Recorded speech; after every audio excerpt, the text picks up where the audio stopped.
to another of the LBA's information video series. I'm Craig Gibson, the LBA President, and this video is for information for our junior players in 2021. As mentioned in our welcome video, LBA has seen significant growth over the last couple of years, in particular with our junior participation numbers. This, coupled with a severe shortage of competition and training courts, has led to a number of changes in 2021 and beyond. You would have seen our season start date has moved to align with the school terms for 2021. This is to allow maximum usage of courts and also to allow the changes that we need to make to allow everyone to be able to continue to play basketball. Unfortunately, 2021 will be a transition year, so there will be some teething problems, and we hope you can all bear with us as we implement the changes that are required.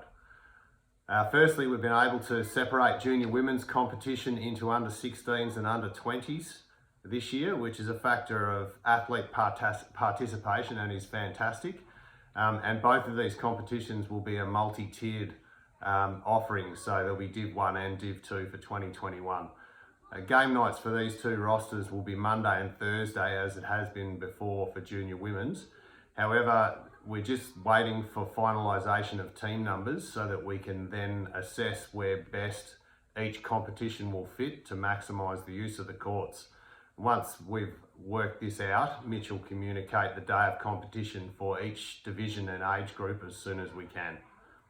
All divisions for juniors this year, season proper, will start the first week of term 2, which is the 26th of April, and will include a normal final series in your competition.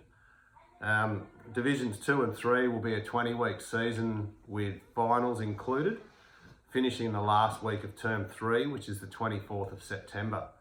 Division 1 will be a shorter 15-week program, including their finals, finishing on the 20th of August.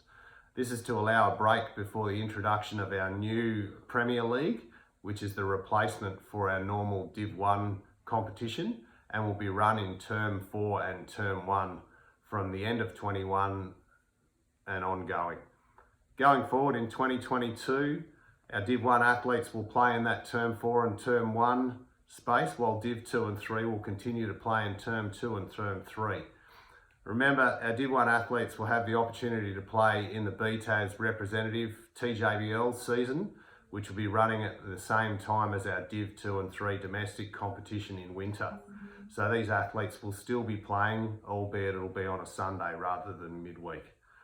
The changes being implemented to the Div 1 competition to deload these athletes at Div 1 and rep level, but also to create court space so that we don't have to turn new athletes away in the winter months and our heavier court usage period. The seeding rounds this year are planned again, and they'll be for the 4 weeks at the end of term 1 from the 8th of March to the 31st of March. But due to limited court access at this time, not all teams will be able to play, and there's the potential that the seeding games will be on a different night to your regular competition night. Unfortunately, it's unavoidable, and we'll try and minimise this as best we can. What the intention is that we'll target the younger age groups, so the under 12s and under 14s particularly, as well as groups that have traditionally been difficult to get even and consistent rosters in place. Further, due to the limited court access, seeding games may be on a different night, which I mentioned before. We'll do our best to minimise that, but it is unavoidable. More info on the rep basketball and Premier Leagues in 2021 and beyond have been put into separate videos, so I'd encourage anyone that's interested in either of these programs to watch the additional videos when they are released. The calendars for all competition, including juniors, are on the website, so you can get online now and see where the competitions and finals will fall. Lastly, I'd like to say please be patient with us this year.